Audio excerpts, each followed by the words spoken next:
Let me make sure we're good. Yep. All right. So we should go live on Facebook. Let me see here.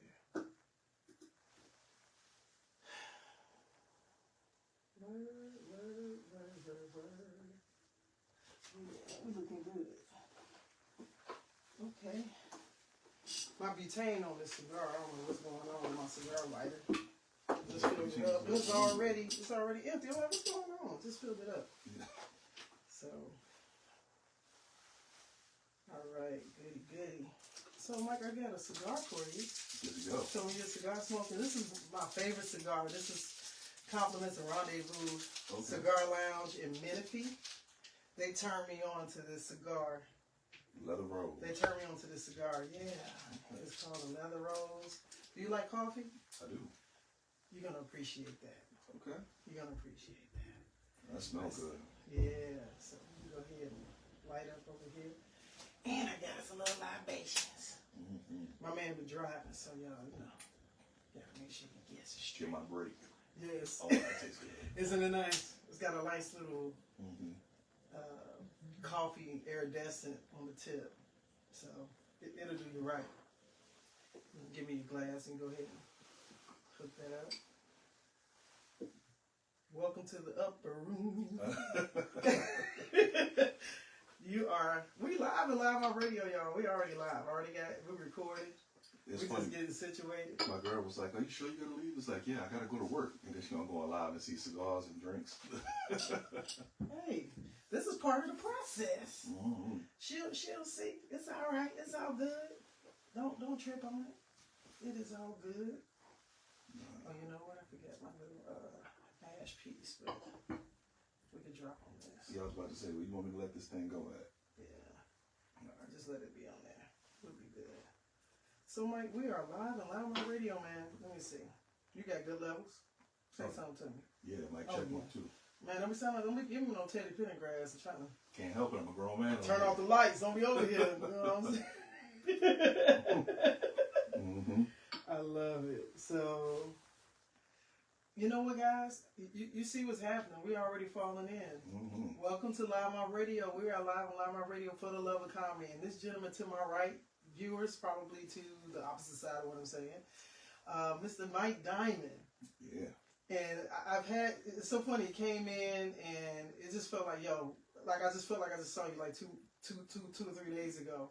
And this is our first time meeting. Yeah, it's nuts. This is our first time meeting, but the communication, this is the part where social media makes just doable sense for me. Yeah. Because I feel this interrelation that happens with the interaction of social media. Yeah, the way you reached out and it was so cordial to me, which does not happen all the time, believe it or not. Okay. And I see how you move online, so when you invited me on, I'm excited to be here. So thanks for having me. Word, man. You know what? When you're actually set up as a feature, this comes along with the process. You know what I'm saying? It's only a natural element that needs to happen. Right.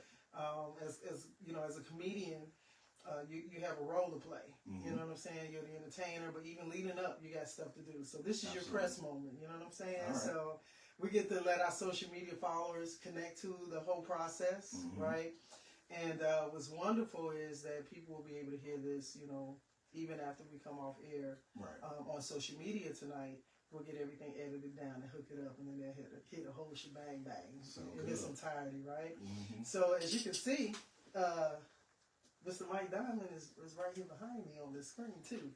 So I just want to say thank you for coming. Number one, number two, thank you for your just professional response to the factor of being a part of our next coming show that's coming up. I want to take this time to get to know Mike Diamond beyond just the comedian that people have seen on stage, kind of get an essence of understanding what has led up to this moment where you are in your life and your career. And I tell people there's always a lot behind the mic and behind the voice. Absolutely. And I think it makes a really nice understanding of who you're following and who you're listening to. And you'll find out some amazing things. A lot of times we're speaking our truths on the mics. Yeah. But there's just so much more. We're so much more layered. You know what I'm saying? So, Mike, I want to give you an opportunity to let my listeners and your followers know a little bit about where you're born, where you're from, and we're just gonna have a natural conversation. So I'm gonna let you start off and just kind of roll with it. Yeah. So if y'all didn't hear it already, the name is Mike Diamond. Yeah. I'm originally from Brooklyn, New York. I wonder if I knew that. Yeah. I spent a lot of time in Newport News, Virginia as well. Word. Yeah. I know Newport News. Mm-hmm. I balled out up in Newport News a couple times. I ain't gonna bust you. I know he's like, whoop, that mic coming back. Yeah, it's coming close now. Yeah, man. But yeah, man. So I'm a East Coast guy. I got stationed in California because of the Marines. So, nice. Yeah, so military. Once again. So that military time is what got me here, yes. And I think probably a lot of my inspiration for getting into comedy in the first place probably started there. I'm sure. But I had no idea I wanted to be a comedian during that time. Like I was in when we were doing the Baghdad invasions and Fallujah and stuff like that, so I didn't really have a lot of space to be funny at that time. Hell no. But there was a lot happening. I'm sure. Around me that fueled comedy later. You know what I'm saying? So help you unpack some things. Yeah, you know what I'm saying? Yeah. How long? How many years did you serve? I lived 4 years. 4 years. Yeah. You did that time like, all right, done. Later. Yeah, done. You know what? No, actually, I loved it, but the combat deployments was coming back to back, and after that second one, what time period were you serving? This is 01, 05. Say no more. Yeah. So literally, I had a friend that was trying to, really talk me into joining. I was in Savannah, and it was a big deployment base. Yeah. Hunter Air Force Base and Hinesville, and she was in the Army, and she was like, "Yo, you'll be an officer. You got your degree. You play ball." And I was like, "I'm scared. We're gonna go." And 2 years later, yeah, sports don't stop. It actually joined the Marine Corps in a boxing contract, thinking it was gonna help. Shut up. And, see how they catch you? Yeah, I just ended up fighting in another country. Yeah, I was still throwing blows. It was just hot as hell when I was doing it. Man, I was trying to hit people, not countries. Yeah. What the hell? Yeah, man. Wow. So when I got out, wait a minute. Back that up. You said boxing. Yeah. Mike, you trying to be good with them hands. Hey, man, I do a little something, man. What you say? Yeah, man. When you can fight, you're free to be funny and love and hug. I mean, and we stuff, did say you're from New York. I'm from Chicago. Yeah. First of all, just to get off the block. Yeah, for real. Your shoes look funny. What? Hell you know what I'm saying? Man. You can't even make eye contact with people out there. Boy. You don't know them, so. Yeah. So, yeah. Nah, so when did you start boxing? I'm intrigued. There I'm gonna hold you there for a stops. second. There was 2 stops. The first time was probably 3 or 4 years after I got out the Marine Corps, and it wasn't because I stopped fighting.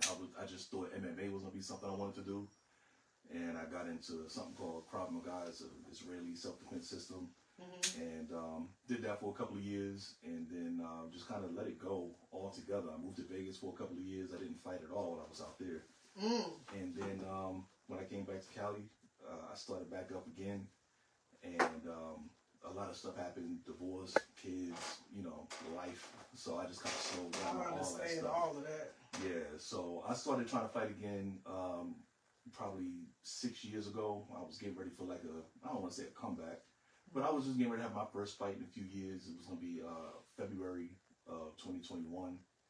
And that January, right before, ended up hurting my back. And that just kind of took me out of it. So now I train for fitness purposes.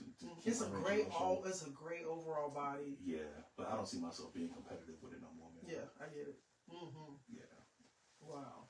What was your record when you were going? In the Marine Corps, I was 18, 2, and 3. And anything outside of that was just smokers and, Yeah. You had a nice little record too. Yeah. Yeah, I was pretty good, man. Do the Marines participate in the Olympics in boxing?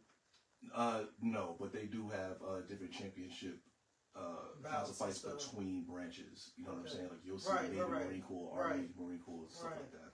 We used to scrimmage the Army in basketball too, so I know. Yeah, it's very similar to that. Right. Wow. So then you get in, and then 9/11. Did 9/11 happen before you joined? 9/11 happened while I was in boot camp. Oh, see what I'm talking about? If I would have waited 2 more months, I would have never went to the Marines. If I would have known I was gonna go to war, I would have never signed. You went straight out of boot camp. Yeah, I was in phase 3, like basic training for Marine Corps is in 3 phases. Phase 3 is when you're kind of on autopilot. Recruits don't make mistakes at this phase. You're on your way out. And I was on final rifle range, like the last time shooting on the range to get my final score before graduation. And they did a big ceasefire, like in the middle of live fire. They did a big ceasefire, and it was like, if you're from New York, get on your feet right now. And I got up, and everybody else that was from New York got up, and they took us into this little room. And they didn't tell us that there was an attack on the World Trade Center. They was just like, you're gonna call your mother, call your father. Bro, you giving me chills. Yeah, so that's crazy. I called, I read the script because everybody got to say the same thing, and my mother was like, "Nah, everybody's cool." So I told my drill instructor I was cool. I went back to the firing line. I didn't hear nothing else about it until probably a week and a half or so before graduation. We was getting ready to do the crucible. And they was like, yeah, we going to war. Iraq attacked America, blah, blah, blah, blah, blah. So, man, shit just got real after that. I was like, damn. I know your heart had been beating fast. Yeah. Well, you know what, man? Hearing about it towards the end of boot camp, I didn't have as much fear as you would think. Like, you really be... It just... The Marine Corps does such a good job. Like, there's a lot of things I could complain about when it comes to the military, but the Marine Corps does such a good job of making you feel ready. And if you're not ready, understanding that you're going to get ready when you get there. And it's okay. You know what I'm saying? Yeah. So I wasn't scared during that time. I think I probably was scared. I was scared getting on the airplane. And then even when I was in the air, I stopped being scared. And then like right before we landed, funny memory. So I remember being in the plane. I got the window seat. And it's like probably 3, 4 o'clock in the morning. It's dark outside. And you could look out the window over the landscape of Iraq. And you could see little fireballs, like explosions on the ground from the sky. And they were like, we're about to land right now. And I was like, get the fuck out of here, yo. And I remember being scared right there. Yeah, I saw some tough guys in that cabin getting a little shaky. Yeah. I can imagine the energy. Yeah. The quietness. It was quiet. Fear. Yeah, it was so quiet. And then when they opened up the hatch to the airplane, all the heat rushed in. And honestly, as soon as my feet touched the ground. It's no preparation beyond just training. When they say they throw you in the fire, that's real. And when I got off the plane, honestly, as soon as my feet hit the ground, I stopped being scared. It was happening so fast. It was more confusion. It's like the body just clicked in. Yeah. You know? I'm just following the guy in front of me and doing what they tell me to do. Exactly. Yeah. I think that, to have that kind of experience and going right in, you don't have any room to really think about it. At all. There's not a backup. There's not a consideration of, it's like, okay, boom. Yeah. You're going to have to. And it's something that you learn to adopt. You're going to man up real fast. Yeah. Like everybody don't handle it the same way, but I know for me personally, I learned the value in moving fast and not giving yourself so much time to think and process and calculate and get your emotions in order. Like, sometimes you just got to throw yourself out there. Even if you only know 40% of what you need to know, just do it. Let me tell you for your service. Because, man, you went straight in. Yeah. Man. Yeah, you just go. Don't think so much, Absolutely. So I got that today. Wow, exactly. Yeah. When there's a certain things you experience in your life, and it's like it takes you so far beyond, and everything else be like, man, whatever. It's not even a phase, It puts something in your back that you can't describe. Yeah. I call it, you get real good at faking until you make it, man. That adversity muscle, I call it. Yeah, exactly. Like, it's just adapt and overcome. I never have the pressure.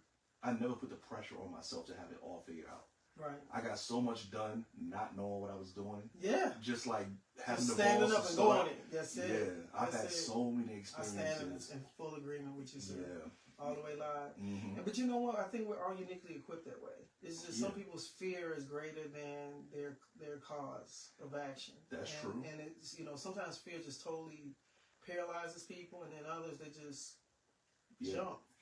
Yeah, and then think about it later. Yeah, I think most people though, probably 90% of the people that do have the inclination to jump, they had somebody that already had that in them kick them off the cliff one time. Yeah. And most people don't have a natural inclination to just do it themselves. Fear is a motherfucker. It is. I don't know if I can say that, but fear this is freedom. Yeah, fear is a motherfucker. It is. And a lot of times you got to have somebody just kind of push you in the water and watch you drown a little bit. You know what I'm saying? Let you take all that water in. Yeah. Now, if you're looking like you're taking your last breath, I'll snatch you up. I'll snatch you up. Right. But other than that, I'm not going to come save you. Yeah. And so for me, in full transparency, I was kind of a scaredy cat when I was growing up. You know what I'm saying? I hated the idea of somebody not liking me. I never got in fights on my own merit. You know what I'm saying? You know what my mother raised us? Don't start fights, but don't take no ass whoopings. Exactly. Because, coming from Chicago, New York, places like that, you got to learn very quickly to know your surroundings. And a lot of times you can be scared as shit. Yeah. And a lot of times, a lot of those fights of bullies and shit like that, really and truly, you're afraid. Yeah. You're really more afraid of the fight happening. Yeah. But then once the fight happens, it's like, man, go. Yeah. It's like savage. Here's the growth moment. Here's the growth moment. When you realize that everybody you scared of is scared too. That's when everything changed, right? Because I was scared. Like I said, you walking down the street, you see groups of guys on the block right in front of your building. There is that anxiety of walking through a mob of guys to get inside your apartment building, right? So I was like scared. going through the projects. Yeah. Hell yeah. So I didn't want nobody to put their hands on me, man. Right. But I remember one time, man, me and my brother was on our way home from school, and my brother had a bicycle chain in his backpack. And I was like, yo, what is that for? He was like, yo, these dudes is going to try to jump me after school. I was like, all right, whatever. 2:30. Yeah. It's 2:25. Yup. So we walking across the field after school. I'm ready to book it home. I don't know who he got a problem with, but they're not about to catch me. Right. So I was like, let's roll. He was like, hold on, I got to show my test to Mr. Hart. I was like, Mr. Hart graded your paper. You don't need to show it. Let's go. Man, one thing led to another. I saw that mob come out. No. It was a lot of them. Damn. And I was like, fuck, right? So I grabbed my brother. We started running. How much years between y'all? 2.5 years. Okay. Yeah. So, and I think at the time I was young. At the time I was probably 10. Oh. Yeah. So. This is middle school. We going into middle school. Yeah. Yeah. You're elementary. Your brother's like middle. Exactly. Yeah, like 6th grade. You're like 4th grade. No, I'm the oldest. Oh, you're the oldest. I'm the oldest. Yeah. Oh, so wait a minute. He was like 8. Yeah. And he had a bicycle. A bicycle chain. But this is New York. Yeah. So, St. Louis. Yeah. I had a cast iron skillet ready for me. Exactly. You ready? Yo, you gonna chase me home? Okay. Wait till I get to my door. Yup. And we was running, and them boys was behind us. So it probably was like 6 or 7 of them. And by the time we got to the house, it was only 3 of them. Okay. That they was dropping off. Gazelle run. But when we was running, we was yelling and she was talking. So my mother must have heard us. She opened up the door as we was getting there. Okay. So we went pushing through the door, and she was like, "What? I know y'all ain't running from them boys." Like I had one of the mothers that was like, "You ain't turn running it from around." nobody. So she made us go outside, close the door behind us, and I ended up fighting them dudes and kicking their asses. And because you know what, you rather face them than your mother.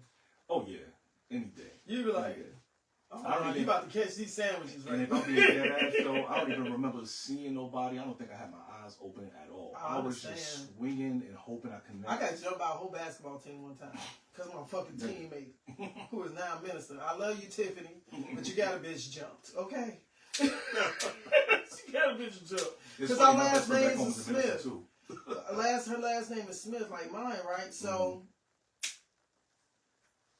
we had the game. And my little rough ass teammate fighting on the court, and the team we were playing, they came with police with them. They already had a reputation of fighting in basketball. Yeah. And sure enough, and then after the game, they caught my ass in the breezeway by myself because they escorted us separately from the team after the game. They let the visiting team go down first. They held us in the gym for like 15 minutes. Then they had us go down to our locker room. But they forgot about the fucking after fact when everybody got dressed and the people were leaving to go home. Well, the security, everybody gonna peeled out. Yeah. And I walked down the breezeway and a bunch of whole fucking basketball teams right there. Now, is this the girls' basketball team? Girls' basketball team, man, in high school. And literally, I knew it was gonna go down. I took my book bag, took it off my back, turned it around to my chest, pat my chest is already like, you ain't gonna grab.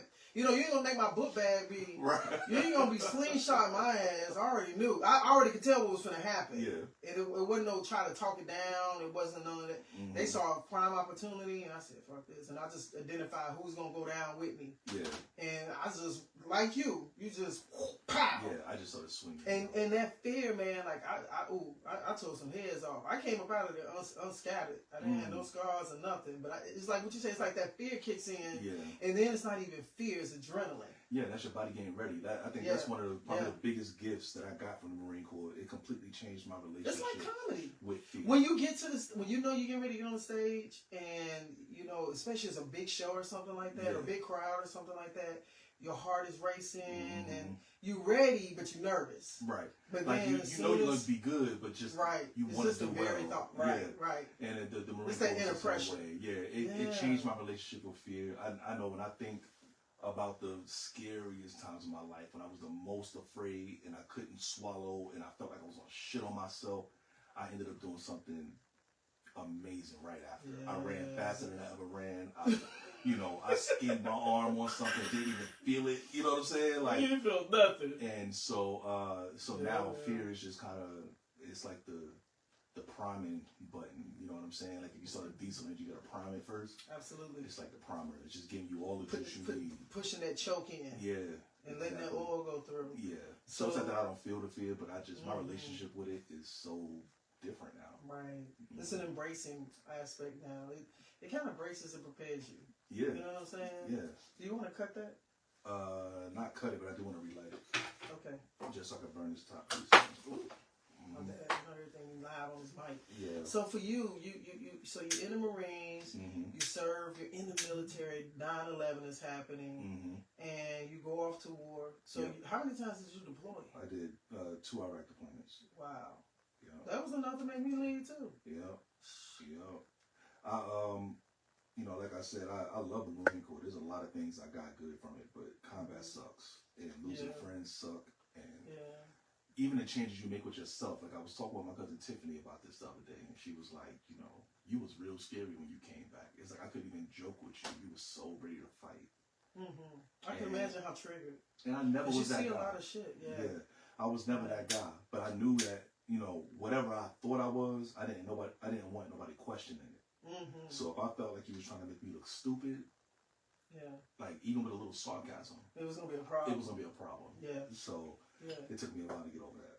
I understand. If I'm even over it, to be honest with you. I understand. So for you, serving and doing that, once you came back, what did you end up doing? At first, I didn't know what to do. Any veteran to tell you, man, that first couple of weeks of waking up on your own and having no superiors to tell you what's next and where you're going. It's a different feel. Yeah, the world felt real big. So at first I didn't know what to do. I ended up moving to Vegas for a couple of years, and I was working out there and got into sales, which ended up changing my life. Because sales is it's kind of like the Marine Corps just for your brain. Yeah. Without the body. Absolutely. And learn how to do psychology. Projection and just learning the human experience. Yes. And what makes us say yes, what makes us move forward, what makes us afraid. Persistency. Yeah, consistency. Consistency and persistence. Yeah. Sales is something definitely that. Yeah. Don't nothing happen without a sale, bro. Yeah. I did 2.5 years of door-to-door sales working for this company. And it let me know, man, public speaking might be the thing I need to do. Word. You know what I'm saying? Because you can approach people. Anybody. And there you go. It's a gift. Yeah. It becomes a gift. The most important part was learning how to ask for business. And asking to get paid. Yeah. Which is probably a big problem for a lot of comedians. You be doing it for 10 years before you finally get you a real payday. You know what I'm saying? Because you think somebody's going to just give it to you. Exactly. And you got to be able to demand your own ability. Yep. When I was doing sales, I always had my closing statement, right? The closing statement was the thing I said to let you know I'm done selling. Correct. Right? So once I got all my... wrap it on up. Yeah, so once I got all my features and benefits out, it's like, hey, look, we've been talking for 15 minutes. You haven't had any questions. So Visa, MasterCard, American Express. Let's go. And if, one or two things is going to happen. They're either going to tell me a credit card and we're going to sign that contract, which is good for me, or they're going to say, wait, I do have a question. Right. And it's like, all right, cool. I answer that question, and as soon as I get done, right back to the close. Visa, MasterCard, American That's Express. right. I say the same thing. You know what I'm saying? And so, I'm already conditioned to ask for business and ask for what I'm worth. I'm out here doing something, so you won't see me do too many things without getting paid. Right. You know, whether it's and there's a space. There's a space for it, mm-hmm. and then there's you'll know when and how. Mm-hmm. But it's a value system that is so important, and it preps you for whatever you're going to do. It doesn't matter. Mm-hmm. Even in employment, as far as an employee mm-hmm. or entrepreneur. Yep. As a comedian, you're your own brand. Yep. And it's your responsibility to show you. Yeah. It's your responsibility to show up for you. Absolutely. And be willing to bet on yourself. That's it. Because if you don't bet on yourself and you don't believe in yourself, what's left behind? Right. How do you feel somebody else is going to find the investment in you? Mm-hmm. Or that's you people, right? Yeah. So I think the biggest thing is, you're understanding that each part of these phases in your life are helping you to get to the point in which you're molding, the evolution. The evolution of Mike. Yeah. You know what I'm saying? Shout out to my man Walter Ford. When I did his show before, he was saying it's just one of the pillars of my life. Mm-hmm. I got many pillars, and depending on who you're talking to, you'll hear 6 different people tell you I'm 6 different people. Exactly. And they're all me. Keep talking. I'm gonna zoom us in. Hold on. Yeah, none of it is fake. None of it is inauthentic. It's just who you are for your clients is not who you are for your kids. Exactly. Who you are for your kids is not who you are for your husband or your wife. So I've learned how to, turn it on for the right occasions. You know what I'm saying? Absolutely. And I think I want people to be able to see and hear you clearly, because you're really talking some important things right now. Okay. And I think as a comic, and I want to ask you this: how long have you? Well, I don't want to jump ahead. Yeah. But for you right now, would you consider yourself to be full-time comic? Or you're growing there? Yeah, I am very close. Mm-hmm. I just don't make. So I'm a big planner type. You know what I'm saying? So I have good months and I have bad months. I have good weeks and bad weeks.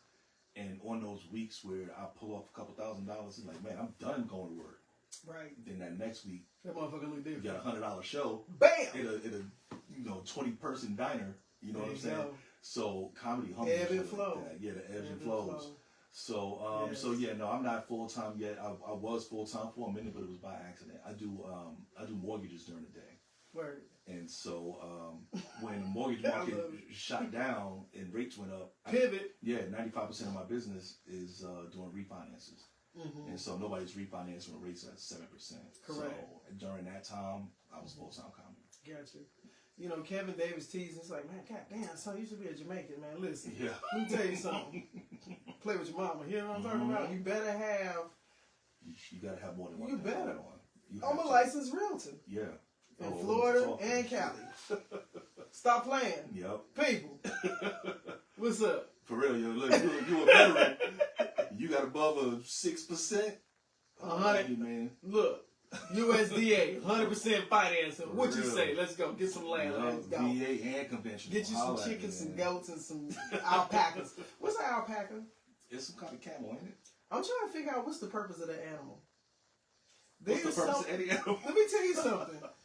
There's a whole alpaca farm. Guys, I know we digress. Mm-hmm. There's an alpaca farm over here in the back wine country. And I rode past there yesterday. And they had about 20, 25 alpacas. And I just stopped and I looked and I was like, God, I know you got a reason. Yeah. But what they supposed to do? Other than just walk around. Yeah. You know what I'm saying? They mind their damn business. Looking like a goat, like a sheep goat. I don't know what, Like a goat camel. Goat camel sheep. You know what I'm saying? And I'm like, but what does he do other than somebody gonna snatch his fur? I'm trying to figure out. Oh, no natural defense. So if anybody know what the alpaca's purpose is, we want to know. Yeah. Okay, it's the shit you think about you don't know. You know what I'm saying? So. Hey, look, the only time I think that deep about an animal is if they're trying to bite me. I need to figure out what the play is. But he was walking by, Mike. He was like, and his cousins were laying down. Someone was hanging around, and I was like, what y'all supposed to do? It's just, and it's a bunch of them over there. So I think they rescue them or something. Yeah, they're not that smart. Be grazing. If you watch them, they dumb as dirt. That's what I'm trying to figure out what they do. I really don't know what their purpose is. I think we're supposed to be eating them. It could be a new meat. Yeah, I mean, do you see any smart animals that we eat? Every animal that we eat, they eat their own shit.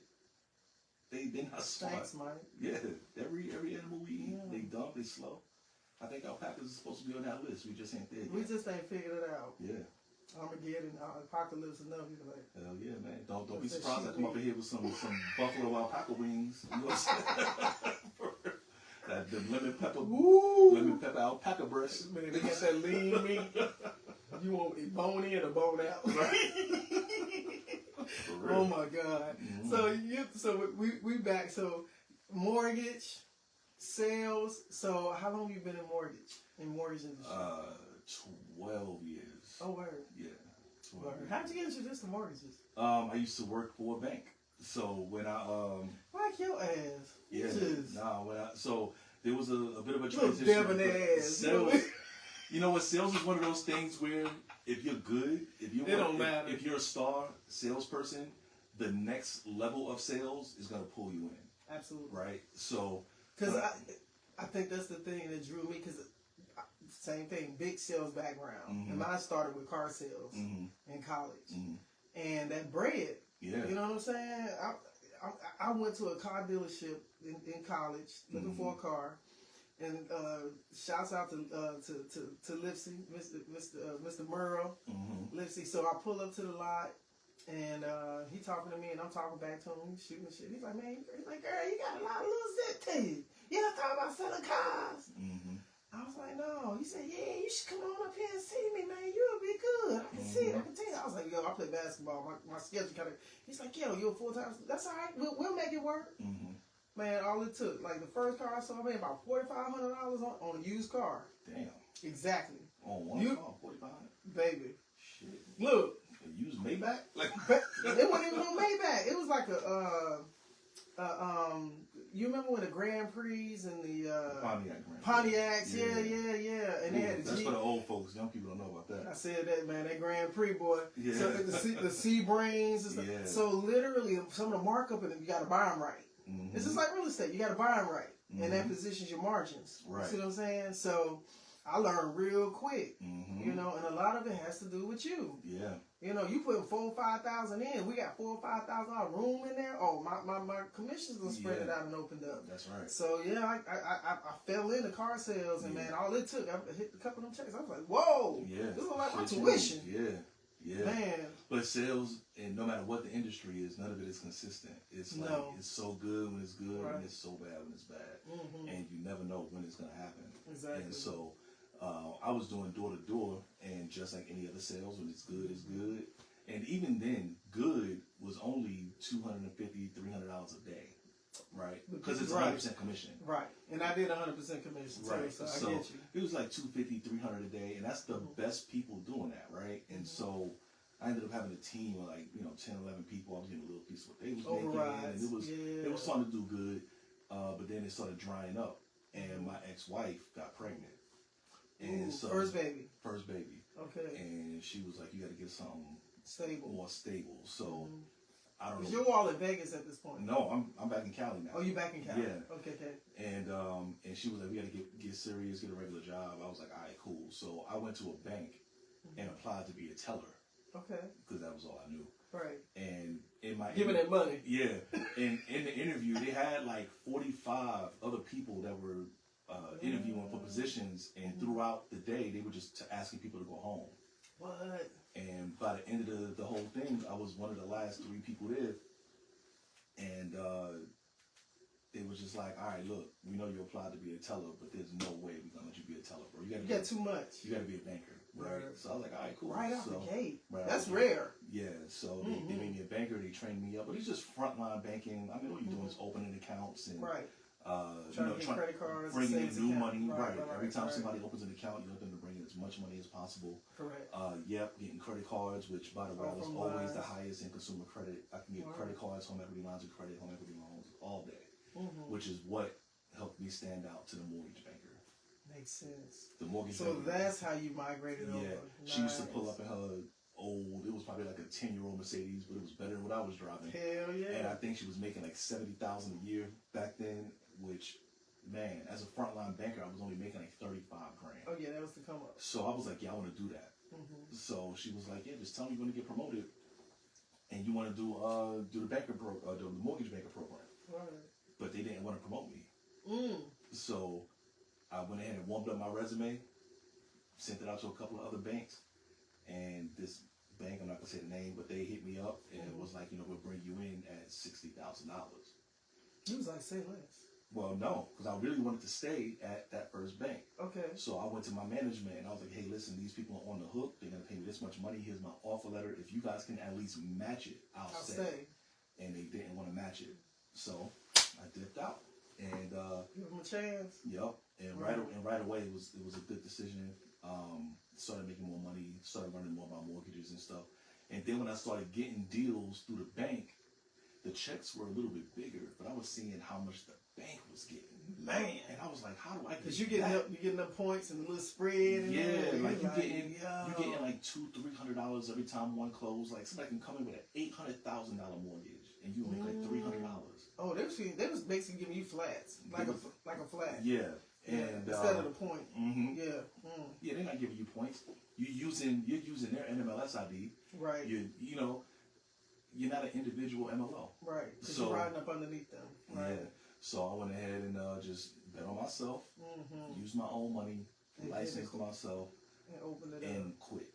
Yeah. And I went to a company that did reverse mortgages. Ooh. Which is the complete different thing than doing conventional. It is. And it takes like 6 months for your because those are primarily older people, generation over 65 that is seasoned, right? They're seasoned in the home. They got the equity in it, and they can basically. This is the sad part. The bank is banking on that you may not even outlive. Right. And so when they do those reverse mortgages, because I don't think they really even get to a point of seasoning.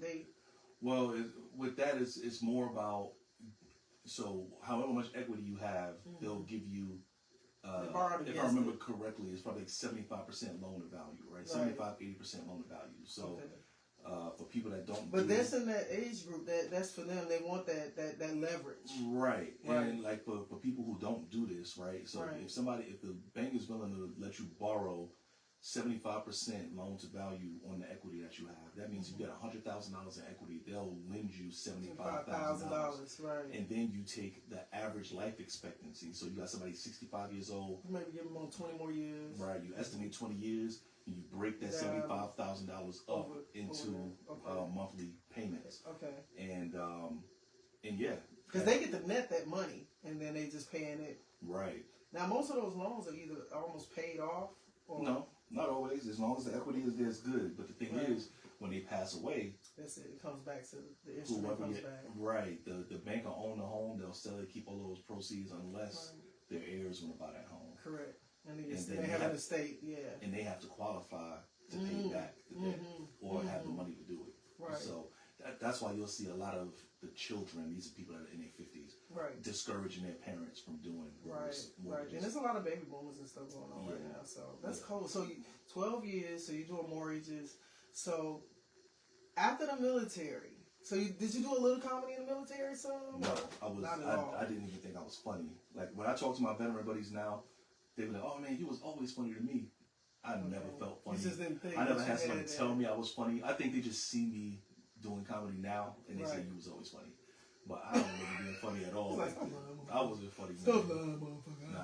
I don't think I was funny back then. I never said nothing that made nobody laugh ever. So what was the spark that got you?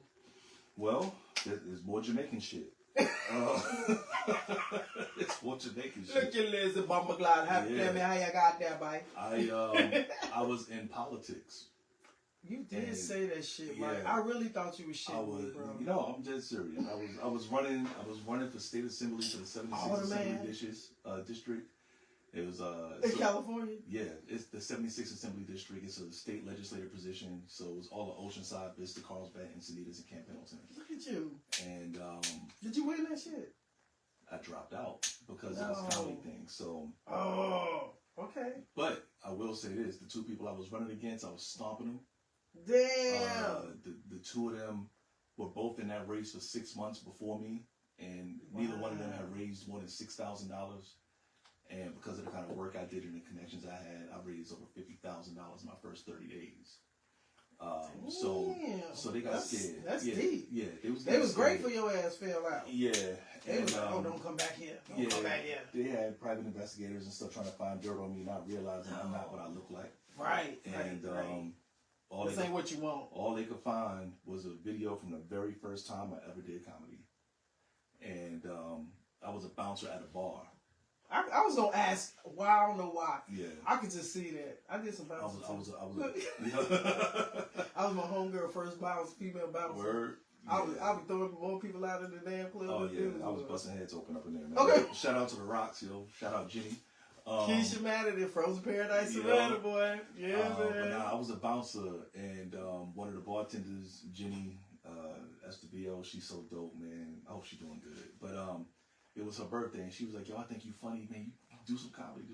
And I was like, yo, I might be conversation funny, but I don't know about getting on that stage. You didn't think you could do it. I didn't think I could do it, yo. But these is my people. She did. And I was like, these are people I see all the time. It wasn't like a you was random comfortable. room. So right. Comfortable is an overstatement. Right. It just wasn't scary enough to say no. Okay. So I said okay. And that was like 2 weeks prior to her birthday party that they was doing at that bar. Okay. So I forgot all about it. And I thought they was going to forget about it. And I was on my motorcycle, and I got a text message from her. She was like, I can't wait to see what you talk about tonight. It's going to be so fun, this and that. And I'm seeing this while I'm on my motorcycle. I was like, oh, shit. So now I'm thinking about the last 2 or 3 days and how I can make it funny on my way to the bar. Shut up. And I had just started dating my ex-wife. Mm-hmm. She had a daughter already. Mm-hmm. So I'm having my first experiences with a kid. I was like, yeah, there's funny stuff there. And then, so I went on stage only planning to talk about that. But then that reminded me of situations with me and my little brother. And they ended up turning into this long thing. And they was laughing. And I was like, oh, shit. How long did you go for? You know what? I don't even remember, but it couldn't have been more than 10 minutes. 10 minutes? Yeah. That's still good. Very first time run? Didn't write first shit. Run? Yeah. Exactly. So I did that little 10, 12 minutes, something like that. Everybody was telling me how funny I was, but it wasn't, I still didn't have the spark though. Okay. That was the last time I did it until years later. Really? And so what spent you back? The political thing. So they recorded that video, put it on YouTube. It wasn't on my page. Okay. It was somewhere else. I had never even seen it. Wow. And in the middle of my campaign, they found it. And I had told some other jokes where I was talking about, what was the joke? Oh yeah, I said, if you a man and you're average and you get a girl who's real fine, don't ask her how many men she been with, because she gonna lie. Oh, yeah. All right. And I asked the people in the crowd, I was like, so like if a man asks you how many men you've been with, what you gonna say? And I point the mic out. And this chick was like, 3. And I was like, she's like 70 years old. She said she would have been with 3 people. Like, they gonna lie, right? Bro. Oh, my God. And so I was like, they gonna lie no matter what. But let's say they would be honest with you. Could you handle it? Okay. Like, do you really want to know the truth about how many niggas she been with? I was like, you want to know what really happened on that girl's trip to Jamaica last year? When she had that one night stand with the bartender. He had a 15-inch dick, and she was thinking about him every time she slept with you. You want to know about that? Okay. Right? I was like, you want to know the real reason why she had stomach pain when she came back from Mexico? See, you stupid. It wasn't the fruit. It was the eggplant. Okay. You know what I'm saying? And so I had this whole thing about that. Oh, and so, and I came up with a bunch of hypothetical sex situations for the hypothetical girlfriend that you're questioning. And I was like, she's only going to tell you about the guy she was in love with that she dumped. Right. And she, you know what I'm saying? Like, she ain't going to tell you about the guy that was too good for her. He let her go. Right. She ain't going to tell you about the dude that she went on a Tinder date with and thought it was the real one and sucked him off in the movie theater and never heard from him again. Oh, my God. She ain't going to tell you about that, right? And so what they did was they took all these sound bites from that set and they wrote the longest article, fuck you, San Diego Reader. Yeah. They made an article, yo, they compared me to Trump. No. Like, it was bad, yo. And so that decimated every time I ended up, well, you know what? It didn't decimate the campaign, but it distracted from the real thing. My mission, you know what I'm saying? I have a heart. Which is what they wanted to do. Yeah. That was the purpose. Exactly. And I met my father for the first time in the middle of that campaign. I flew out to New York to meet him. Wow. And while I was there, my campaign manager was calling me. And I wasn't picking up. I was busy. And so when I finally called him back, he was like, what the fuck is going on? Did you tell somebody you dropped out of the race? I was like, no, what are you talking about? Because I don't even know that all of this is happening. This is happening while I'm in New York. Oh, no. I was like, no, I ain't drop out. What are you talking about? He was like, have you been checking social media? Man, when I opened that shit up, I was it was crammed. It was over. And so every time I ended up in front of the media, they was asking me about comedy. And I wasn't even a comedian. You know what I'm saying? Damn. So they crowned you into it. They kind of pushed me into it. And I was like, they saying it was offensive. They're saying it's unbecoming of a politician. They're not saying it wasn't funny. Right. So, so I said, fuck it. I'm going to try it out. Might as well. Yeah. You done gave it to me. Mm-hmm. So what is it left to do? Right. So I went to a Padres game. I was down in San Diego, went to a Padres game. Mm-hmm. I was hanging out with some friends, and after the game, we was walking around downtown. Yeah. And this dude, you know Seabass, right? The blonde here. So this is before I even knew who he was, but he came up to me and I'm familiar with him. I've never met him. Oh, okay. Yeah. He was like, hey, y'all want to come to a free comedy show? It's at the Laugh Factory. I was like, oh, the Laugh Factory. Okay, let's do it. Okay. So I go in there, and it was this Asian lady performing. I ain't gonna say her name, but she kind of popping. But I sat in that crowd and I watched, and I'm paying attention to the crowd, and I'm watching her, and I was like, damn, this is really bad. Like, really bad. Like bad good or bad? No, bad. Oh, no wonder you said that. Because I was like, you can say, oh, bad. Nah, it was terrible. Oh. And I was like, fuck. And so all my peoples was like, yo, if she is getting paid right now, you need to be a comedian. Wow. So that same week, I just went on Google. I didn't even know about open mics or nothing. I just went on Google and it was like, comedy show near me. And there was a comedy show like 4 miles from my house. And so I went over there and I spoke to the producer, this chick named Heather. And I was like, yeah, I want to get on your lineup. And she was like, I don't even know who you are. I was like, that's a you problem. I'm funny as shit. Yo. I was like, I'm funny as fuck. Get up. You know what I'm saying? Get up. And she was like, all right, I'll give you 5 minutes. The next week. So I went back the next week. I did the 5 minutes. Fucking dropped a mic on that ass. And she came to me and was like, yo, come back next week. I want to hear the rest of that set. And I was like, that's all I got.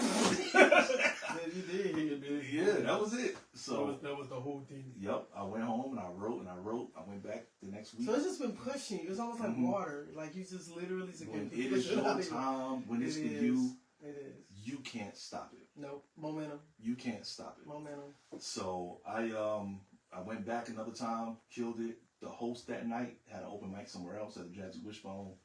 I went to Jazzy Wishbone, did my thing. It was another guy. So how many years has this been? I just had my 2-year anniversary in October. Word. Yeah. Word. And like you said, congrats. I haven't had to do anything other than what I'm supposed to do. Yeah, just keep showing up. Yeah, showing up, keep writing, be good to people, have something to offer. You know what I'm saying? My private show business is doing really well. I do a lot of stuff outside the club, which is how I pay my bills. I know that's right. And in the clubs, you know, I make sure I deliver every time. I'm already performing all over the country, and you know, I'm hitting every benchmark I ever. You know, and this is the thing, man. Like, you know, we got the flyers of the next show, which I got you featured, right? So the other day I gave this flyers one. He was like, "Oh, yo, Mike Diamond." He go, "Whoa, all right, I'm coming. I'm gonna be there." I was like, "Okay, DMX." Oh, yo. That's how I just do a speaker box. Yeah, man. But it's a good thing to know when people are embracing you. It's another good thing when somebody can say, "Yo, I heard of that cat," or "I heard, I seen him at such and such and such and such." And that's what you just got to keep doing. Yeah. It's for the love of comedy. Yep. You know? The world is small. Like, you never know who's watching you. You know what I'm saying? Exactly. Like, my girl just started working at the company she had 2 months ago. Okay. Her new BFF at the job knew who I was. Like, just like that. You know what I'm saying? One of her coworkers wants to be a comedian, so he watches comedy. He's been trailing you. Yeah. So, like, you never know who know you and stuff like that. And that's why it's important that you show up and you be who you be.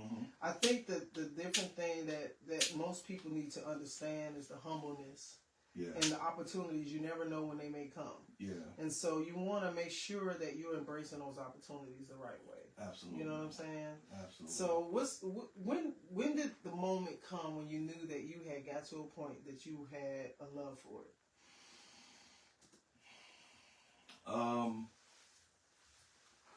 I would say the biggest turning point came by way of a favor. My man G King out of LA. Okay. Now, I had a moment when I knew I was gonna take it serious, but the minute I knew I loved it, I was at the house chilling. I had only been doing comedy for about 6 months at the time, and I was just starting to build up a little bit of momentum. Okay. And at this point, I had not performed in front of a crowd bigger than 50 or 60 people. Oh, word. Never made more than $25 for a show. Wow. But I had my first performance in LA 2 weeks prior to this situation I'm telling you about. My very first show in LA. Okay. It was a show produced by Corey Showtime Robinson, and Mateen Stewart was headlining. G King was on there. Andre Bailey. You know, all these guys are my friends now.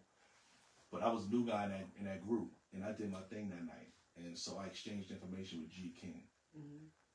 G was supposed to be doing a show down in San Diego, got caught up, couldn't make it. And he told those guys, you in? Yo, this dude Mike Diamond, he could do it. Yo, he's down there. Right? I was like 45 minutes away from there. Right. So he hit me up and was like, yo, man, you got to go to this show. You got to go to the show. And I was like, well, where is it at? He was like, I'm going to send you the address, but get up because it's about to start. I was like, damn. I was like, well, how much they going to pay me? He was like, it don't matter. Yo, exactly. You've been doing it for 6 months. Go. Man. Go. Just go. So just go. I went. Okay. And I didn't even change my clothes. Like, I was wearing one of them shirts where your neck hole be all stretched out and shit. You was not wearing an off-the-shoulder shirt, sir. Man, look, I was in there like a little princess, yo.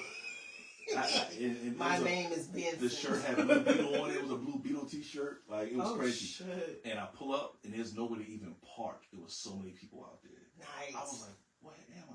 Okay. The show had 500 people in the crowd. Shut up. Where was the venue? It was down in San Diego. Some event space. I can't remember. Something Star something. Okay. But, what's my man's name? From Def Jam. Howell, somehow. Oh, I know who you're talking about. Yeah. He old school Def Jam. Old school Def Jam. Yeah. It'll come. I know exactly who you're talking about. Hit me. Yeah. This is the first time I ever forgot his name. That's okay. It'll come to you. But he was headlining that night. Nice. And he was one of my, man, I already was feeling him from when I was growing up. Right. So I walked in 10 minutes before I was supposed to go on stage. So I ain't have time to prep or nothing. Everybody in there dressed up. I'm looking like a bum.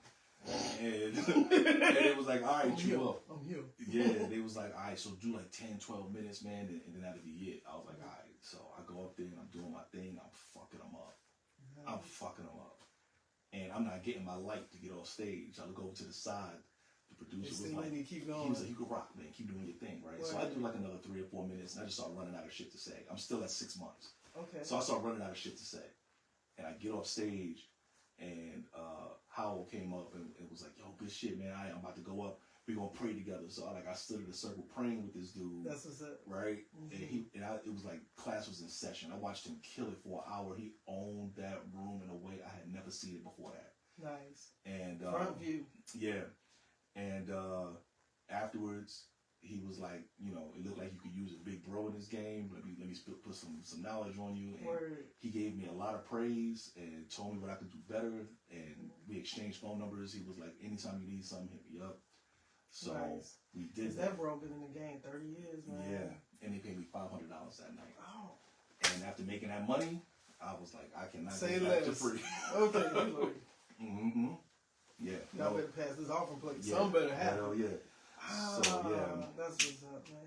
Yeah. See, it's those crowning moments like that just gives you opportunities, and you just got to be able to be ready. Yeah. You know? That was definitely when I was like, okay, I think this is something I could build my life around. Right. You know?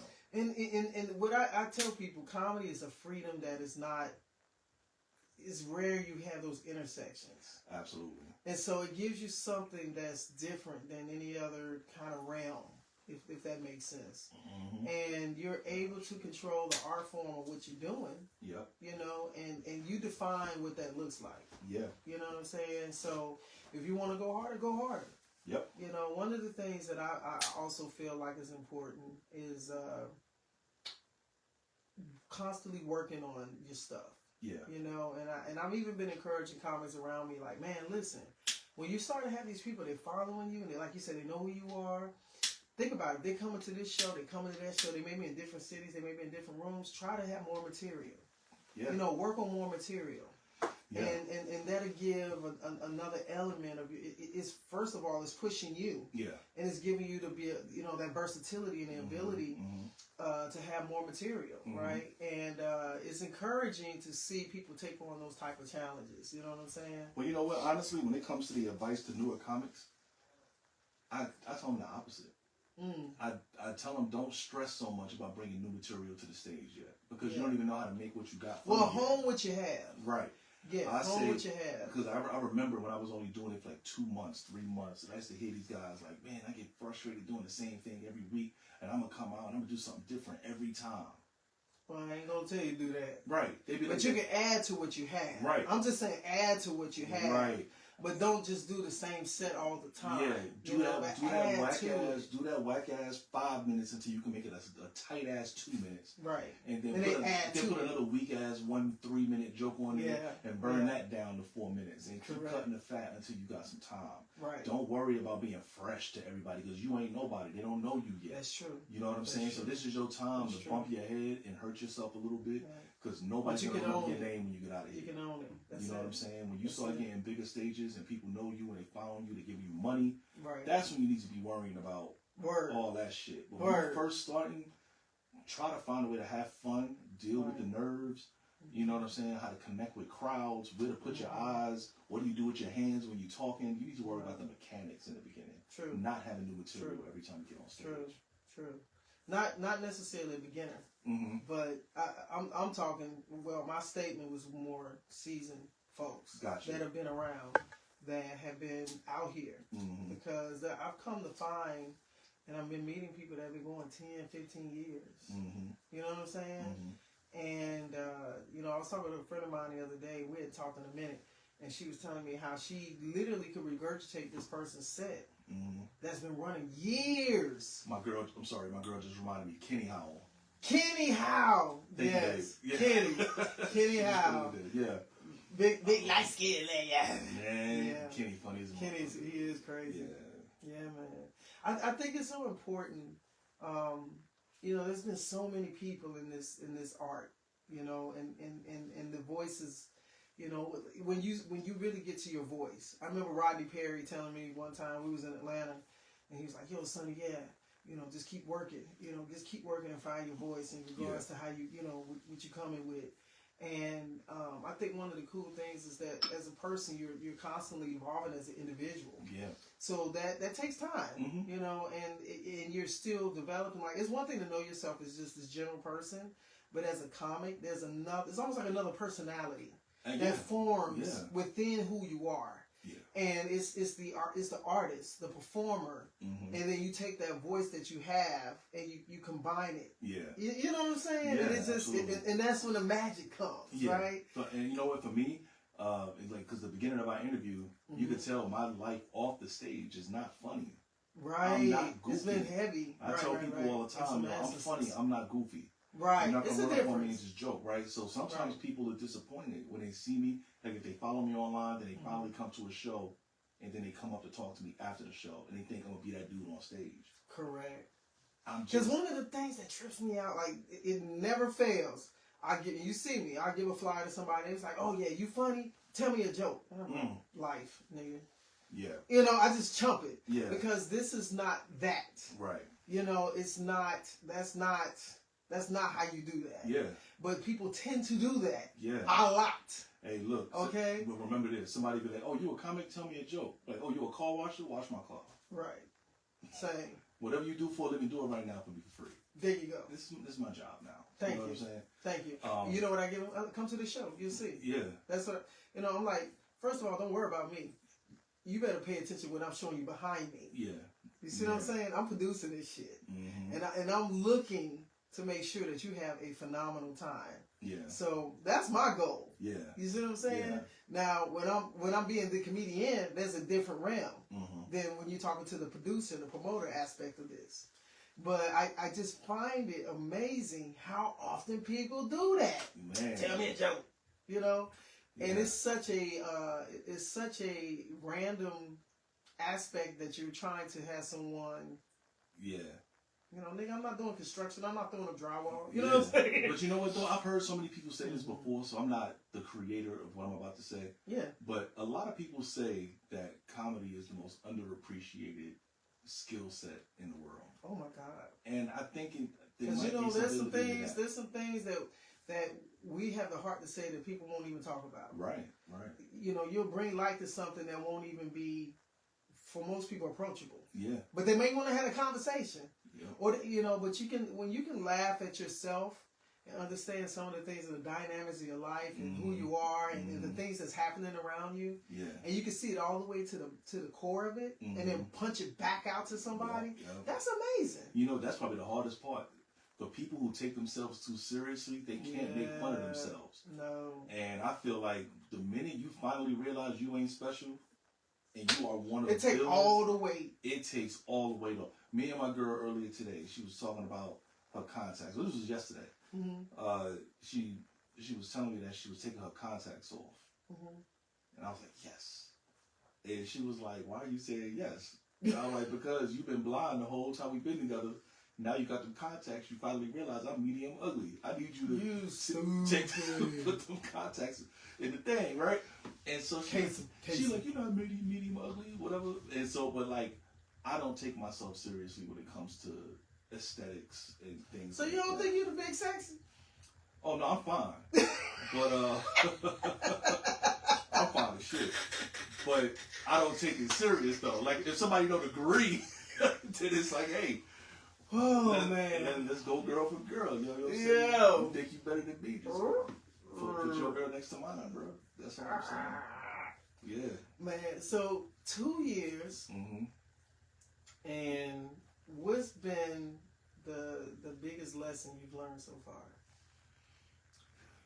The biggest lesson I've learned is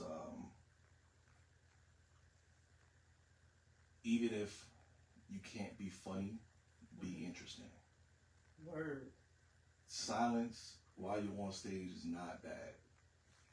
And if you know how to own it. If you know how to own it, and if Dave Chappelle does it best. On purpose. Actually, I got that from Dave Chappelle. Dave Chappelle does it best. Dave Chappelle was giving a lesson to Will Smith when Will was going to do stand-up for the first time for his birthday. I don't know if you saw that. No. Yeah. So please send me that. Will Smith for his 50th birthday, I believe. He was going to do his first.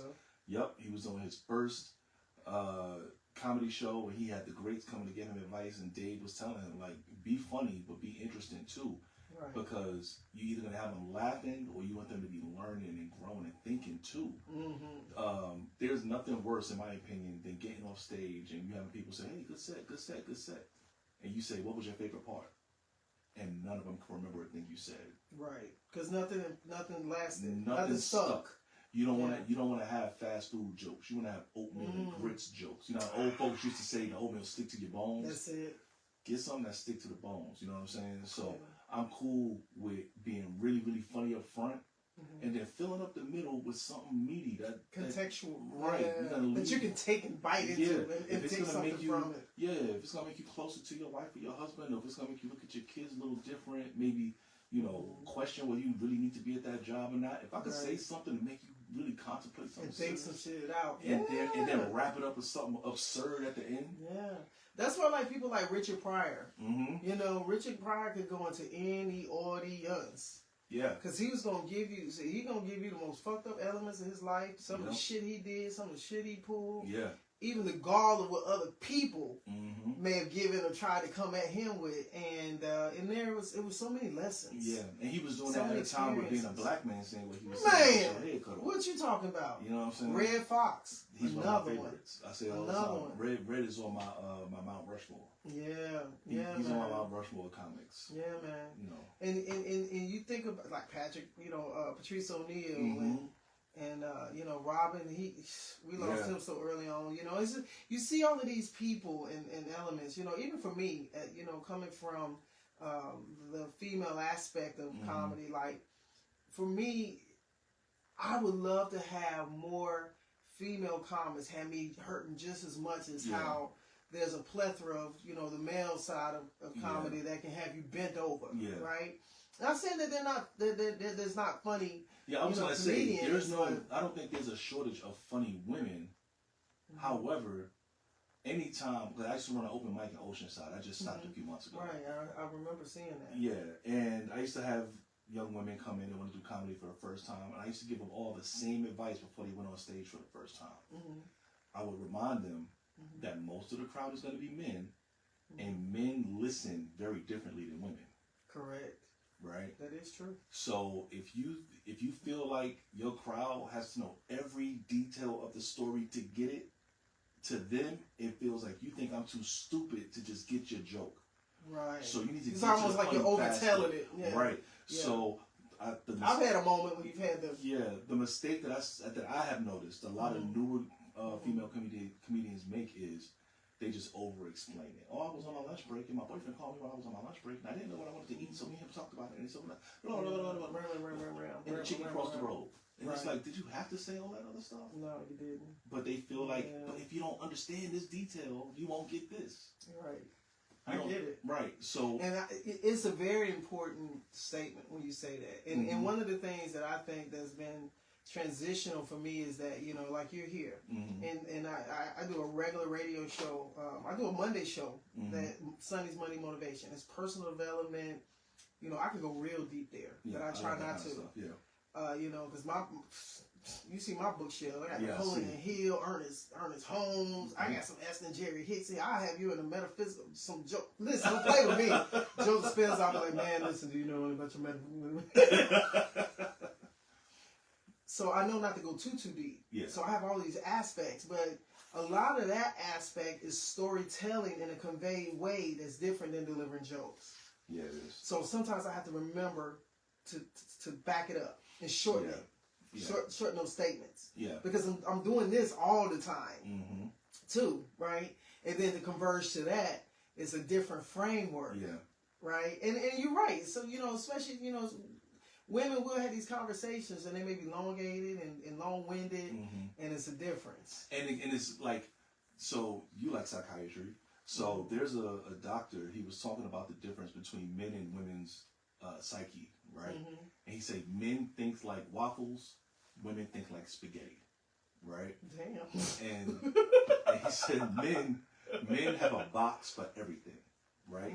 I have the compartmented, work, right? The work box, the dad box, the husband box, the football box, the what's for dinner box, the going to the gym box. Right. And if you put a drop of syrup in every box, those beads of syrup never touch. Right? True, because they're all separated. Right. The thing that pisses women off the most is men have this box that they don't have, which is the nothing box. Right. A man can sit in front of an off TV with his eyes wide open. Right. And be asleep. Thinking about nothing. Baby, what's on your mind? You've been quiet. Nothing. I'm thinking about nothing. But you gotta be thinking about something. Nothing. Yeah. Just static. Yeah. Wrong channel. Right. Right? Remote don't work. That's different. You know what I'm saying? Yeah. Men have a nothing box. And so when you ask a man a direct question, he gives a direct answer based on the information that's in that box. True. With women, every noodle is touching. True. So if you have a flat tire today, it'll make you break down crying because it'll remind you of the time when you was 11 and you was on the side of the road with your mother, and that was the same time that your mom and your dad broke up, and now that flashback has triggered you. And right? Just keep going. Everything touches, everything is connected. Yeah, right? I can kind of hear that. And so because of that, it's important to tell women when they're first coming in, untangle the spaghetti. Word. Identify what the boxes are. Separate it. So when you speak, you can do it in a concise, clear way so your crowd can just follow you. If it's too many details, we stop listening. True. And even now, society-wise, ADHD, short attention spans. If it's too much, yeah. Well, you know, half the people that got ADHD just can't do Common Core math. You know what I'm saying? This new math is stupid. It made me feel dumb. I don't even know what's happening. Yeah, I got 2 daughters, and I'm telling you, the homework they got, right now. I don't even know why. Who's doing this? What's really happening? Yeah. New math. They don't write in cursive no more. It's just complicated. Man. I'm like, what did Can't tell time. Can't count change back. Yep. Oh, look, you want to laugh? Go on YouTube and look up all the flat Earth videos. It is the most hilarious thing in the world. There's this YouTube page I follow. I hope to God he see this shit. But there's this guy on YouTube named Cyman Dave, and he does Flat Earth Fridays. And Flat Earth Fridays, and he gets these people from all over the world that have these claims like this is the thing that's going to prove that the world is flat. And he uses basic science that we've been learning our whole life to prove it. You know what I'm saying? And that's crazy. It'll be somebody like, the moon is not reflecting light from the sun. It's its own light source. Right? And then you be something. And so he'll just prove that. Or, people saying that from an airplane you can't see the curvature of the earth. But it's like the cruising altitude for a plane is only 30,000 feet. That's way below low orbit. Right. So you know how far away you gotta be to see the curvature of the planet? You know what I'm saying? So like the flat Earth thing, that lets you know how bad society is right now. I'm just for trying real. to People trying to redefine. Something to believe in. Well, look how they going down in the ocean with these little pods. Yeah. That's just imploding in the water. Yep. They sending shit up in space. They got 2 astronauts that were supposed to go 2 weeks. They've been up there 6 months. They ain't gonna get them home till February. Right. Matter of fact, Boeing can't even bring them back. They got to send, I think it's SpaceX to go get them. Yeah. Just shit like that. And it makes you think like, what is going on this Earth that everybody running to the sky?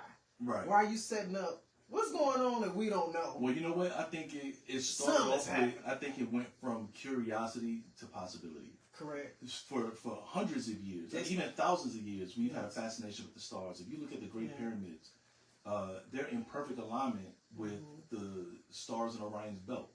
Perfect alignment. Correct. Egyptians were fucking geniuses. Oh yeah, absolutely. Master mathematicians, scientists. Yeah. Stop playing. Yeah, and from Galileo to Newton to you name it, these guys were always looking up and always had questions. But now we have the equipment and the technology like the James Webb Space Telescope that just went up a few years ago. We're getting images of deep space and the universe that we never thought we'd have. Right. We're literally seeing a whole lot more. We're seeing galaxies that formed within the first 500,000 years of the universe. That's crazy. I know that sounds like a long time, but that's infancy. That's crazy. The universe is like infinite. 30 billion years infinite. old. Right. Yeah. So the information is out there now. Now we can see exoplanets, which are planets that are outside of our solar system. That's crazy. And based on how the light comes back to us, we can determine what gases are in that atmosphere, if there's wet water or ice on it. I love an intelligent person. Yeah. There's so much. There's so much now. So now that we know enough, our questions are changing. Absolutely. Right? Absolutely. In the beginning, we didn't know what we didn't know. We didn't know questions to ask. Exactly. But, like when it comes to going to Mars, right? People can say, it takes this long to go to Mars. But we got to remember, Mars is going around the sun just like the Earth. Earth is, yeah. So at the furthest point, it could take over 5 years to get to Mars. Right. So when we send a ship off of Earth towards Mars, we're actually predicting where it's going to be, where Mars is going to be 3 months from now. To intercept, right. Right? So when that ship is going, it's going into dark space. It's not going towards Mars. And they're calculating it with trigonometry. That's crazy. To land on it. That's crazy. You know what I'm saying? NASA. Yeah. I would say SpaceX first now, because my man Elon he got a Tesla floating around up there, man. He sent a car to space into low orbit. I can't deal with it. And you see the robots at the games. I love it. The Tesla robots. It's like, for real, Jetsons. That's the real, it's like the boy, what's the name? iRobot. iRobot, yeah. Absolutely. I used to say, when we see those movies, that stuff is already in motion. They're just preparing you for it. They're just preparing. You think it's wild and shit. No, it's already happening. If you remember back a few years ago, there was a movie with Shia LaBeouf called Eagle Eye. Yes. And it's like, that's an invasion of privacy. We'll never have that many cameras. Right. But look at China. It'll be in the state. 5G. You remember It'll be in the state? It's the same premise. It's the same premise. 5G technology made that possible. In China right now, 5G has made it possible where they can surveil every corner Yes, every foot. China does. Of yes. China. Yes, and they have a social currency system. So your money is worth different based on how you behave in society, and it's all being monitored. That's crazy. Now. Right. That's not the future. Right. So that's why I'm like, people, this is the have-nots. We're living in a society of have and have-nots. It's not even racial lines anymore. Yeah. You know what I'm saying? Mm-hmm. So that's why I think one of the things that comedians are able to do, especially when you have, like, that's why some of my favorite comics are very intelligent. Mm-hmm. Like, I love hearing Wanda Sykes. I love hearing D.L. Hughley. I love hearing Dave Chappelle. Yeah. Like, their brains are just running, you know, in intersection of intelligence. Yeah. And some of the things that they're talking about, you might not really, wow, you know, I didn't think about that. Yeah. You know, that's the thing, like you say, let me give you something to run with. You know what I'm saying? That's why, you know what? I love crowd work like anybody else. Yeah. I do a little crowd work in every show. But I know what crowds are really looking for. And what they're looking for is your perspective. I was going to ask you, what do you feel it is? They want to know your perspective. They're not going to get your perspective if you're only interviewing people in the crowd, right? So you have to give learn them about something, things, right, to be able to talk about. Dip your toe in politics. Not enough to be a politician, but dip your toe in politics so we can have the discussion. So you can have an opinion and express your opinion and have people either agree or disagree. Correct. Either way is good for the show. It is. You might have never been married, but dip your toe into the statistics of marriage and divorce, and you know what's right and what's wrong, and this and that, and express your opinion. People want to know your perspective, and that's how you find your crowd too. Yes, because you start to establish, you know, who and what is going to draw to your following. Right. Absolutely. Right. So your sets are given that. Yeah. You know what I'm saying? Yeah, man. If you only interview a crowd and hoping that somebody got an interesting job that you can make fun of, the crowd will never get your perspective. Now, there are exceptions to that, right? You will get a guy like Nate Jackson who is like so gifted at being able to pull something off the fly. But if you ask people that are Nate Jackson fans, like, how well do you know him? Where is there? Right. And then you ask those same people, well, tell me how well you know Kevin Hart, who is transparent, who gives his opinions, or Dave Chappelle. We know how Dave Chappelle feel about everything. Right. Right? And so I think that's how you get your crowd. If you're trying to write your comedy to be funny to everybody, I feel like you're not really being yourself, and you're not going to find... Because you're trying to appease the whole versus standing in your own existence. Yeah, I think it's better to be so authentic to where if you got a 100-person crowd and 70 of them leave, that last 30 is going to come to every show you do after that. That's the truth. And the only way you're going to get that is if you're saying something that they agree with. That's it. Get your people, not all people. People. Your tribe. Exactly. I agree. Yeah. So for you at this point, what would be a something that you would like to see happen for you within the next year? So I've shifted gears a lot this last few months. I've been on a lot of production, right? And the Mike Diamond and Friends thing is really doing something. Like, I've been really fortunate to be able to get the comedians that I want on those lineups. Nice. I love putting together fire lineups, and so I'm selling out every time. You guys did my drop. Yeah. A few weeks ago. Right. Yeah. And sold that one out. Right. And so my next Mike Diamond and Friends is January 18th. That's going to be at the Yellow Door in San Diego. Word. I like the Yellow Door. 250 seats. Yeah. It's a beautiful spot. Yeah. Beautiful spot. Yeah. Shouts out to y'all. And that'll be my biggest crowd so far for Mike Diamond and Friends. 250 people. I plan on selling that out. Right. I would like to get booked on, a regular series. No commercials. I want to be acting in a regular show. Right. I think I'm ready for that. And that's really the next thing on the horizon. Just doing more acting. I feel like with comedy, it's just a matter of, you're getting to know people, they're doing shows, you go and they line up. When you feel like producing the show, you produce that show. Right. I feel like I have that system down, but I want to add something new to the two products. And so acting and producing more is the next piece. Yeah. I love it, man. I want to thank Mike. I want to thank you, Mike, for giving the perspective of so much aspects of things, because I think that, as you're developing in your career, people get to know you in one aspect, and then when you're adding to the fire, it just shows the ability of your existence. Yeah. And I'm all about that. You know what I'm saying? So a lot of times people say, "Oh yeah, you're a comic," and I'm like, "Yeah, but producer. I'm a writer. You know, I'm a comedic actor. Yeah. You know, there's so much. When you get to that point, you just say, I work in entertainment. Exactly. I'm not just one thing. Exactly. Yeah. It's the real truth. Yeah. And I think that you're showing already your ability to keep adding, you know, to your portfolio, and it's a good driver. It's a healthy driver, and I'm excited about this show, man. You know, November 15th. For those who don't know it, we bring Mike Diamond to the Shooters Bar and Grill for LouddMouth Comedy, comedy and karaoke. Come and knock somebody's teeth out. Man. Oh my God! And I got some sinister. And I'm gonna go ahead and share. I'm gonna share it right now while we on air. Yeah. What's exciting about this next show? I got, of course, Mike Diamond, Alvin McCrae. He's coming. He's probably been around the margin of time period that you've been. He's coming from Los Angeles. I'll have him on the show. He'll be doing his interview in here tomorrow. Okay. And then we got our comedian mixer tomorrow night. We're going to all get together and have some workspace. That's going to be wonderful. But what also is awesome, I made a decision. I wanted to bring back as many of the comics I've had over the last few months. So, man, this next show, man, when I tell y'all, it's going to be off the Richter. So, I got Brett As Is coming. Willis Turner going to come back. Walter Ford, who's actually going to be my feature for December 13th show. He'll be in the building on November 15th.